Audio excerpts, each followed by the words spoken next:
अस्सलाम वालेकुम dear students. आज हम लोग करेंगे चैप्टर 4 की रिव्यू एक्सरसाइज का क्वेश्चन नंबर 2। क्वेश्चन नंबर 1 हम लोग कर चुके हैं। आज हमने सॉल्व करना है क्वेश्चन नंबर 2। क्वेश्चन नंबर 2 में है फैक्टराइज द फॉलोइंग एक्सप्रेशन। आपको ये 9 पार्ट्स दिए हुए हैं जिनमें फैक्टराइजेशन के डिफरेंट एक्सप्रेशंस दिए हुए हैं। ठीक है, तो हम ये सारे एक्सप्रेशन पिछली एक्सरसाइजेज में सॉल्व कर चुके हैं। तो अब हमने बारी बारी देखना है कि कौन कौन सी टाइप दी हुई है फैक्टराइजेशन की और उसको कैसे सॉल्व करना है। तो सबसे पहले है हमारे पास इसका फर्स्ट पार्ट जो है 4x³ minus 18x² minus 12x। तो देखते हैं इसका सोल्यूशन। जी 4x³ plus 18x² minus 12x। आपको नज़र आ रहा है कि हमें कंप्लीट एक्सप्रेशन में यहाँ क्यूब है, यहाँ स्केयर है, यहाँ x है, हमें x कॉमन नज़र आ रहा है। तो मैं क्या करती हूँ कि ओवरऑल एक्सप्रेशन में से x को कॉमन ले लेती हूँ। मैंने x को कॉमन लिया है तो अंदर हमारे पास आ गया 4x² प्लस 18x माइनस 12। अब आप नोट करें तो यहाँ हम नंबर 2 भी कॉमन ले सकते हैं, 4 कॉमन नहीं ले सकते। ठीक है, आप यहाँ पे 2 कॉमन लेंगे तो हमारे पास क्या आएगा, 2 कॉमन लिया है तो मेरे पास आएगा 2x और यहाँ हमारे पास आ जाएगा 9 और यहाँ हमारे पास आएगा 2 6 12।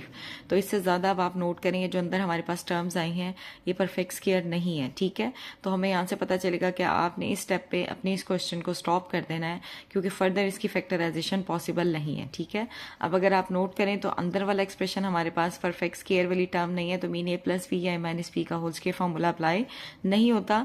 लेकिन ये हमारे पास फैक्टराइजेशन की ये वाली टाइप बन सकती है ax² plus bx plus c, जिसमें हम a को c से मल्टीप्लाई करते हैं तो जो आंसर आता है उसके फैक्टर बनाते हैं। उस लिहाज से आप देखें 2 को 6 से मल्टीप्लाई करेंगे तो हमारे पास 12 आएगा। तो अब यहाँ मैंने 12 के फैक्टर्स बनाए हैं। 12 के फैक्टर्स हम बनाते हैं तो 2 6 द 12 और 2 3 द 6 और 3 1 द 3। तो फैक्टर्स हैं हमारे पास 2 2 3। अब आप नोट करें कि इन फैक्टर्स को हम जैसे मर्जी रीअरेंज कर लें, लेकिन इन्हें रीअरेंज करने पे हमें कभी भी सेंटर में प्लस 9x नहीं मिलता और मल्टीप्लाई करने पे हमें माइनस 12 नहीं मिलता। इट मीन इसके आप जो है ना फर्दर फैक्टर्स फाइंड आउट नहीं कर सकते। तो हम इसको इसी स्टेप पे स्टॉप करेंगे, ये हमारे पास इसका आंसर होगा। अब है हमारे पास इसका सेकंड पार्ट है हमारे पास x³ प्लस 64y³। यहाँ मुझे क्यूब वाला एक्सप्रेशन आपको नजर आ रहा है, अप्लाई हो रहा है, लेकिन हम चेक करते हैं कि ये दोनों टर्म्स आपकी परफेक्ट क्यूब है। तो हम यहाँ क्यूब का फॉर्मूला अप्लाई कर देते हैं। इसकी जगह हम लिखेंगे a का क्यूब और हमें पता है 64 किसका परफेक्ट क्यूब होता है, 4y का। तो आपके पास आ जाएगा 4y का क्यूब। अब हम यहाँ अप्लाई करेंगे formula a³ plus b³ is equal to आपके पास होता है a plus B a² minus A B plus b²। मैं इस फॉर्मूले के अकॉर्डिंग राइट हैंड साइड में इसे ओपन कर देती हूँ तो हमारे पास आ जाएगा x प्लस 4y और आपके पास a का स्क्वायर मीन a की वैल्यू x है तो हमारे पास होगा x² और a b की वैल्यू हमारे पास आ जाएगी 4xy। ठीक है, यहाँ पे हमने साइन गलत पुट किया है। जब आपके पास प्लस वाला होता है तो यहाँ सेंटर में माइनस साइन आता है, तो यहाँ हमारे पास क्या आ जाएगा, माइनस साइन। ठीक है, और प्लस 16y²। तो आपके पास इसका सोल्यूशन होगा x plus 4y x² minus 4xy plus 16y²। तो ये आपके पास एक्सप्रेशन ओपन हो गया है फैक्टराइजेशन में, यही हमारे पास इसका आंसर है। अब हम देखते हैं अपना थर्ड पार्ट है हमारे पास x³ y³ माइनस 8। अब आप नोट करें इस एक्सप्रेशन को हम लिख सकते हैं xy का होल क्यूब माइनस 2 का क्यूब। अगेन यहाँ हम जैसे ऊपर हमने a³ प्लस b³ का फॉर्मूला यूज किया था, यहाँ हम a³ माइनस b³ का फॉर्मूला यूज करेंगे। जो आपके पास आएगा a minus b mean xy minus 2 और a का स्क्वायर मीन x का स्क्वायर y का square plus a b mean 2xy और b का स्क्वायर प्लस 4। तो आपके पास हमारे पास ये आंसर आ जाएगा। इससे ज़्यादा इसकी फैक्टराइजेशन पॉसिबल नहीं होगी, तो ये हमारा सोल्यूशन है। अब हम देखते हैं अपना फोर्थ पार्ट है minus x² minus 23x minus 60। अब आप नोट करें हमें तीनों में माइनस कॉमन नजर आ रहा है, तो सबसे पहले तो हम ये काम करते हैं कि -1 को कॉमन ले लेते हैं। अंदर हमारे पास आएगा x² प्लस 23x प्लस 60। अब आप नोट करें ये हमारे पास x² परफेक्ट स्क्वायर है बट 60 परफेक्ट स्क्वायर नहीं है। इट मीन यहाँ a प्लस बी या a माइनस बी का होल स्क्वायर फॉर्मूला अप्लाई नहीं हो रहा। ठीक है, तो अब ये मेरे पास फैक्टराइजेशन की कौन सी टाइप है, ये वाली x² plus bx plus c। हम जिसमें c के फैक्टर्स बनाते हैं उन्हें ऐसे रीअरेंज करते हैं कि ऐड सब्ट्रैक्ट करने पे सेंटर वाली टर्म मिले bx और मल्टीप्लाई करने पे हमें c मिले।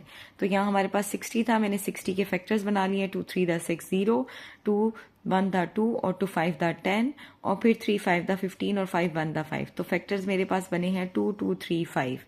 अब हम इनको ऐसे रीअरेंज करते हैं कि ऐड सब्ट्रैक्ट करने पे मुझे 23x मिले और मल्टीप्लाई करने पे 60। जी, तो हमारे फैक्टर बने हैं -1 x square plus 20x plus 3x plus 60।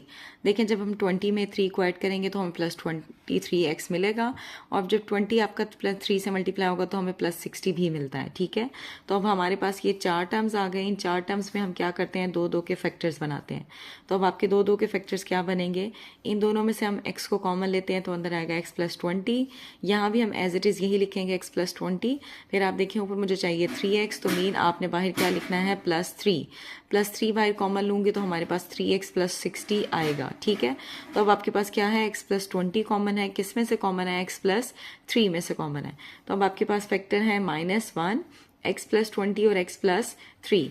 अब आप -1 लिखें या खाली माइनस साइन लिखें, कोई फ़र्क नहीं पड़ता। ठीक है, तो मैंने माइनस साइन लिख दिया है, और x प्लस 20 और x प्लस 3 आप इसको यहाँ पे ब्रैकेट्स में लिख दें, जिससे पता चले कि माइनस साइन आपके पास दोनों एक्सप्रेशंस के साथ है। तो ये था हमारा इसका सोल्यूशन। अब हम देखते हैं अपना फिफ्थ पार्ट है 2x² प्लस 7x प्लस 3। अब ये हमारे पास फैक्टराइजेशन की, देखें आप 2x² परफेक्ट स्क्वायर नहीं है, 3 परफेक्ट स्क्वायर नहीं है, इट मीन ये फैक्टराइजेशन की कोई टाइप बनेगी। तो फैक्टराइजेशन की ये कौन सी टाइप बनती है, ax² plus bx plus c, जिसमें हम a को c से मल्टीप्लाई करते हैं, जो आंसर आता है उसके हम फैक्टर्स बनाते हैं। जब हम 2 को 3 से मल्टीप्लाई करेंगे तो हमारे पास क्या आएगा, 6। हम 6 के फैक्टर्स बनाते हैं, 2 3 दा 6 और 3 1 दा 3। तो फैक्टर्स मेरे पास इसके बने हैं 6x प्लस x, तो हमें 7x मिलेगा, और जब 6 आपका 1 से मल्टीप्लाई होगा तो हमें 6 मिलेगा। अब ये 4 टर्म्स आ गई हैं, हमने 2 2 के फैक्टर्स बनाने हैं। तो आपके पास क्या आता है, 2x को हम कॉमन लेंगे, अंदर हमारे पास आएगा x प्लस 3, और यहाँ भी आपके पास आ जाएगा x प्लस 3, बाहर हम कॉमन लेंगे प्लस 1 को। तो आपके पास आंसर आता है 2x प्लस 1। किस में से कॉमन है, क्या कॉमन है, x प्लस 3 हमारे पास कॉमन है। तो ये हमारे पास इसके फिफ्थ पार्ट का सोल्यूशन। अब हम देखते हैं अपना सिक्स पार्ट है हमारे पास x4 प्लस 64। ये भी आपके पास 2 टर्म्स हैं, लेकिन ये क्यूब वाली टर्म्स नहीं है, जो हम यहाँ डायरेक्ट a³ प्लस b³ का फॉर्मूला अप्लाई करें। यहाँ आप नोट करें पावर 4 है, तो इसको मैं क्या करती हूँ, इसको मैं लिख सकती हूँ x² का स्क्वायर, और 64 की जगह हम लिख सकते हैं 8 का स्क्वायर। अब यहाँ आपके पास जो हमने जो फॉर्मूला पढ़ा हुआ है वो ये है a² माइनस b², जिसे हम खोलते हैं a माइनस बी और a प्लस बी में, लेकिन यहाँ सेंटर में माइनस साइन नहीं है, तो इट मीन मैं ये फॉर्मूला अप्लाई नहीं कर सकती। अब मुझे यहाँ क्या करना है, अपना फॉर्मूला कंप्लीट करने के लिए जो टर्म यहाँ मिसिंग है उसे ऐड भी करना है और सब्ट्रैक्ट भी करना है। तो सबसे पहले मैं देखती हूँ कि यहाँ मिसिंग क्या है। अब अगर ये आपका a है, ठीक है, तो फॉर्मूले के अकॉर्डिंग यहाँ हमारे पास a की वैल्यू आएगी। ये आपका b है, तो यहाँ b की वैल्यू आएगी 8 और प्लस 8 का स्क्वायर। तो इस हिसाब से देखिए हमें सेंटर में चाहिए 16x स्क्वायर, जो कि यहाँ मिसिंग है। तो हम क्या करते हैं, जो हमें चाहिए हम उसको ऐड भी करते हैं और सब्ट्रैक्ट भी करते हैं। मैंने 16x स्क्वायर को ऐड भी किया और सब्ट्रैक्ट भी किया। ऐड भी किया, सब्ट्रैक्ट भी किया। जो ऐड वाला है मैं उसको इस्तेमाल कर लेती हूँ अपना फॉर्मूला कंप्लीट करने के लिए, और जो माइनस वाला है उसे मैंने साइड पे रख लिया है। माइनस वाले को मैंने साइड पे इसलिए रखा है क्योंकि अगेन हमने ये वाला फॉर्मूला अप्लाई करना है इस एक्सप्रेशन पे, a² minus b² is equal to a minus B और a प्लस बी। ठीक है, तो ये मैंने प्लस वाले को अपना फॉर्मूला कंप्लीट करने के लिए इस्तेमाल किया, आपको ब्रेकअप करके दिखाया है कि देखिए हमारे पास आता है x² का स्क्वायर प्लस 2ab और प्लस b का स्क्वायर माइनस 16x स्क्वायर। तो यहाँ मैंने अप्लाई कर दिया a प्लस b का होल स्क्वायर फॉर्मूला, जो हमारे पास कन्वर्ट हो गया है a का a प्लस बी, a हमारा x स्क्वायर था तो ये आ गया x स्क्वायर प्लस 8 का होल स्क्वायर और माइनस 16x स्क्वायर आपके पास as it is.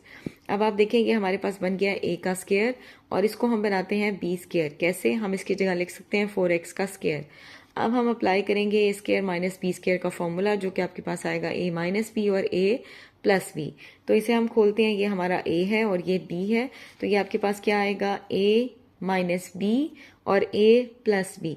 Next step में मैंने इनकी ब्रैकेट्स खोल के इन एक्सप्रेशंस को रीअरेंज कर दिया है। X square minus 4x plus 8 और x square plus 4x plus 8, ये है हमारा इसका आंसर। अब है हमारे पास इसका सेवन्थ पार्ट है x4 plus 2x square plus 9। Again आप देखें x4 को आप परफेक्ट स्क्वायर की फॉर्म में बना सकते हैं, 9 को भी बना सकते हैं, लेकिन इसके अकॉर्डिंग हमें जो सेंटर में टर्म चाहिए यहाँ हमें वो टर्म नहीं दी हुई। अगर आप देखें इसको हम लिख सकते हैं x स्क्वायर का स्क्वायर, 9 को हम लिख सकते हैं 3 का स्क्वायर और ये टर्म है हमारे पास 2x स्क्वायर। अब आप अगर इसको फॉर्मूले को कंप्लीट करें तो इसके अकॉर्डिंग हमारे पास ये आता है a का स्क्वायर प्लस 2, a की वैल्यू x स्क्वायर आएगी, b की वैल्यू 3 और प्लस 3 का स्क्वायर। तो इसके अकॉर्डिंग मुझे यहाँ पे चाहिए 6x स्क्वायर अपना फॉर्मूला कंप्लीट करने के लिए, लेकिन यहाँ आपको क्वेश्चन में गिवन है 2x स्क्वायर। तो आपने अभी प्रीवियस पार्ट में देखा था, ये देखें हमारे पास कि यहाँ हमें 2 टर्म दी हुई थी, जो फॉर्मूला पूरा करने के लिए तीसरी टर्म हमें चाहिए थी, वो थी ही नहीं। तो मैंने उसी को ऐड भी कर लिया और सब्ट्रैक्ट भी कर लिया। एडिशन वाले को अपना फॉर्मूला कंप्लीट करने के लिए इस्तेमाल किया, माइनस वाले को साइड पे रख के एंड पे a square minus b square वाला फॉर्मूला यूज किया। तो सेम इस सवाल में हमने क्या करना है कि हमें थर्ड टर्म दी हुई है, लेकिन जो थर्ड टर्म आपको दी है वो हमारा फॉर्मूला पूरा नहीं कर रही। ठीक है, तो मैंने क्या किया है कि जो टर्म मुझे चाहिए अपना फॉर्मूला पूरा करने के लिए, हम उसको ऐड भी कर लेते हैं और सब्ट्रैक्ट भी। तो मैंने उसे ऐड भी किया है और सब्ट्रैक्ट भी किया है। अगेन हम वही वाला काम करेंगे, ऐड वाली को मैं इस्तेमाल करूंगी अपना फॉर्मूला पूरा करने के लिए और सब्ट्रैक्ट वाली को मैं सॉल्व करूंगी 2x स्क्वायर के साथ। अब मुझे कैसे पता चलेगा कि मैंने ऐड वाली को फॉर्मूला पूरा करने के लिए इस्तेमाल करना है और सब्ट्रैक्ट वाली को साइड पे रखना है? अब आप देखें यहाँ मुझे प्लस 2x स्क्वायर दिया हुआ है। अगर मैं 6x स्क्वायर के साथ प्लस 2x स्क्वायर को सॉल्व करूं तो मेरे पास आंसर आता है प्लस 8x स्क्वायर। तो अगर यहाँ प्लस 8x स्क्वायर हो तो मैं a square minus b square वाला फॉर्मूला अप्लाई नहीं कर सकूंगी। लेकिन अगर मैं प्लस वाले को अपना फॉर्मूला पूरा करने के लिए इस्तेमाल करूं और माइनस 6x स्क्वायर के साथ हम सॉल्व करें 2x स्क्वायर को, तो माइनस 6x स्क्वायर के साथ जब 2x स्क्वायर सॉल्व होगा तो हमें आंसर मिलेगा माइनस 4x स्क्वायर। अब आप देखें 4x स्क्वायर हमारा परफेक्ट स्क्वायर भी है और उसके साथ माइनस साइन भी है। तो इट मीन आप प्लस वाले को इस्तेमाल करेंगे अपना फॉर्मूला पूरा करने के लिए और माइनस वाले के साथ हम सॉल्व करेंगे 2x स्क्वायर के साथ। तो देखें इसको मैंने इसके साथ कंबाइन किया है, फिर मैंने आपको लिख के दिखाया कि हम लिख सकते हैं x स्क्वायर का square plus 2ab plus b का स्क्वायर और इसको सॉल्व करके हमें आंसर मिलता है माइनस 4x स्क्वायर। तो अब इस पे हम अप्लाई करेंगे a प्लस b का होल स्क्वायर फॉर्मूला, जो कि आपके पास इक्वल होता है a square plus 2ab plus b square. तो ये आपके पास चेंज हो जाएगा x स्क्वायर प्लस 3 का होल स्क्वायर और इसको हम लिख सकते हैं 2x का होल स्क्वायर। अब ये है आपका a और ये है हमारा b। हम इस पे ओपन करते हैं a square minus b square का फॉर्मूला, तो आपके पास आता है a minus b a plus b। तो आपके पास आएगा x स्क्वायर प्लस 3 का स्क्वायर है, इसको हम लिखेंगे a x square plus 3 minus 2x और फिर x square plus 3 plus 2x। Again next step में मैंने इनकी ब्रैकेट्स खोल के इन्हें रीअरेंज कर दिया है। आप रीअरेंज नहीं भी करेंगे तो भी कोई इशू नहीं है, वो भी आपका आंसर करेक्ट होगा। x square minus 2x plus 3 x square plus 2x plus 3। तो ये था हमारे पास इसका 7th पार्ट। अब हम देखते हैं अपना 8th पार्ट। 8th पार्ट है हमारे पास x plus 3, x plus 4, x plus 5, x plus 6 और माइनस 360। ये हमने अपनी एक्सरसाइज 4.2 की थी, उसमें इस तरह के हमने एक्सप्रेशन सॉल्व किए थे। ये बिल्कुल वैसे ही है आपके पास एक सवाल। तो मैं आपको बता दूं कि ये हमारे पास फैक्टराइजेशन की ये वाली टाइप है, x plus a, x plus b, x plus c, x plus d और प्लस k। यहाँ हमने ऐसे दो एक्सप्रेशंस के फैक्टर्स बनाने हैं कि जिनको मल्टीप्लाई करें तो हमारे पास कुछ ना कुछ कॉमन आए। ठीक है, तो अब मैंने यहाँ फैक्टर बनाए हैं। 3 के साथ हमने लिया है 6 और 5 के साथ हमने लिया है 4।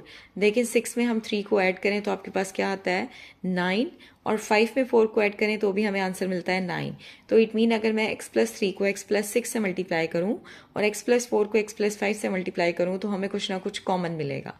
तो यही हमने किया है, इसको इससे मल्टीप्लाई किया तो आपके पास आएगा x square plus 6x plus 3x plus 18, या हमारे पास आएगा x square plus 5x plus 4x और प्लस 20 और ये माइनस 360 आपका एज इट इज़ आ जाएगा। अब देखें इसको सॉल्व किया, हमारे पास आ रहा है x square plus 9x plus 18, या हमारे पास आ रहा है x square plus 9x plus 20 minus 360। अब आप देखें हमारे पास दोनों में x square plus 9x common है, हम इसे लेट कर लेते हैं कि ये हमारे पास वेरिएबल y के इक्वल है। तो हमारे पास आएगा y प्लस 18, y प्लस 20 और माइनस 360। अब हम करेंगे इन दोनों की मल्टीप्लिकेशन, तो आपके पास आएगा y square plus 20y plus 18y और 18 मल्टीप्लाई होगा हमारा 20 से, तो आपके पास आएगा 360 और यहाँ हमारे पास है माइनस 360। अब आप देखें ये दोनों y वाली टर्म्स हैं, हम इन दोनों को सॉल्व कर लेते हैं। तो हमारे पास आता है 38y क्योंकि दोनों प्लस वाली टर्म है। यहाँ हमारे पास आया था प्लस 360, यहाँ में दिया हुआ है माइनस 360, तो ये दोनों एक दूसरे से हो जाएंगे कैंसिल। आपके पास बचता है y स्क्वायर प्लस 30y। तो अब आपके पास क्या होगा इसका सोल्यूशन, हमारे पास आएगा y स्क्वायर प्लस 38y। इन दोनों में से हम y को कॉमन ले सकते हैं, तो आपके पास आएगा y ब्रैकेट y प्लस 38। अब हम सिंपल क्या करेंगे, जो हमने y को लेट किया था एक्स स्क्वायर प्लस 9x के इक्वल, हम यहाँ y की वैल्यू पुट कर देते हैं। तो आपके पास आता है x square plus 9x, x square plus 9x और प्लस 38। ये आपके पास एज इट इज आ गया है। इसकी मैंने ब्रैकेट्स ओपन किए हैं, तो हमारे पास आएगा x square plus 9x plus 38। इन दोनों में से आप देख रहे हैं कि x को हम कॉमन ले सकते हैं, तो हमने x को कॉमन लिया है। आपके पास आंसर आएगा x plus 9, x square plus 9x plus 38। देखें, इसको हम इससे ज़्यादा सिंप्लीफाई नहीं कर सकते, तो ये यहीं पे स्टॉप होगा। और यहाँ पे हमारे पास अगर हम देखें तो ये फैक्टराइजेशन की आपके पास ये वाली टाइप बनती है, x square plus b x plus c, जिसमें हमने c के फैक्टर्स बनाने हैं। उनको ऐसे रीअरेंज करना है कि ऐड सब्ट्रैक्ट करने पे हमें सेंटर वाली टर्म मिले और मल्टीप्लाई करने पे 38। तो 38 के अगर हम फैक्टर्स बनाए तो उनको जैसे मर्जी रीअरेंज करें, हमें ऐड सब्ट्रैक्ट करने पे 9x नहीं मिलता और मल्टीप्लाई करने पे 38 नहीं मिलता। तो इट मीन आप इससे ज़्यादा इसको सॉल्व नहीं कर सकते। यही हमारा आंसर है। अब है हमारे पास क्वेश्चन नंबर 2 का लास्ट पार्ट, वो है 9th पार्ट। वो क्या है हमारे पास, x square plus 6x plus 3, x square plus 6x minus 9 plus 36। ये एक्सप्रेशन भी हमने 4.2 में किया था। ये हमारे पास ये वाली टाइप है, ठीक है, जिसमें आपको नजर आ रहा है एक्स के प्लस बी एक्स दोनों में कॉमन है, तो हम उससे किसी और वेरिएबल y के इक्वल कर लेते हैं। तो यहाँ हमारे पास एक्स के प्लस 6x कॉमन है, उसे मैंने y के इक्वल लेट किया, तो आपके पास आएगा y प्लस 3, y माइनस 9 और प्लस 36। अब हम करेंगे इन दोनों की मल्टीप्लीकेशन, तो आपके पास आएगा Y square minus 9y plus 3y और प्लस 3 माइनस 9 से मल्टीप्लाई होकर हमारे पास आएगा माइनस 27 और प्लस 36। अब आपके पास आएगा वाई स्क्वायर, ये दोनों y वाली टर्म है, हम इन दोनों को करते हैं सिंप्लीफाई। तो हमारे पास 9 के साथ माइनस साइन है और 3 के साथ प्लस साइन है। इन दोनों को जब हम सॉल्व करेंगे तो हमारे पास आंसर आएगा माइनस 6y, और 27 के साथ हमारे पास माइनस है और 36 के साथ प्लस है, तो इसे हम सॉल्व करेंगे, हमारे पास आंसर आएगा प्लस 9। अब आप देखें कि इस एक्सप्रेशन को हम लिख सकते हैं y का स्क्वायर माइनस 2, a की वैल्यू y, b की वैल्यू 9, और यहाँ आपके पास क्या आएगा 3 पे स्क्वायर, ठीक है। तो अब आपके पास क्या होगा, ये हमारे पास फॉर्मूला हम यहाँ अप्लाई करते हैं, a माइनस बी का होल स्क्वायर जो कि आएगा a square minus 2ab plus b square. तो ये हमारे पास इक्वल होगा y माइनस 3 का होल स्क्वायर। अब हम सिंपल क्या करते हैं, y की वैल्यू पुट कर देते हैं। वो हमारे पास क्या थी, x square plus 6x minus 3। आप इसे फर्स्ट स्टेप में लिख दें ब्रैकेट में, और अगले स्टेप में हम इसकी ब्रैकेट खोल देंगे, तो आपके पास आ जाएगा x square plus 6x minus 3 का होल स्क्वायर है। तो इसका मतलब ये है कि आपके पास है x square minus 6x minus 3 का होल स्क्वायर। आप चाहें तो इसे होल स्क्वायर की फॉर्म में ही लिखा रहने दें, अदरवाइज आप ये कर सकते हैं कि होल स्क्वायर है मीन आप इस एक्सप्रेशन को 2 बार लिखते हैं। चाहे आप इसे होल स्क्वायर पे स्टॉप करें, चाहे इसे 2 बार लिखें, दोनों आंसर आपके करेक्ट हैं। तो ये था हमारी रिव्यू एक्सरसाइज 4 का क्वेश्चन नंबर 2, जो कि कंप्लीट हो गया है। Thank you so much, but don't forget to subscribe the channel for more videos.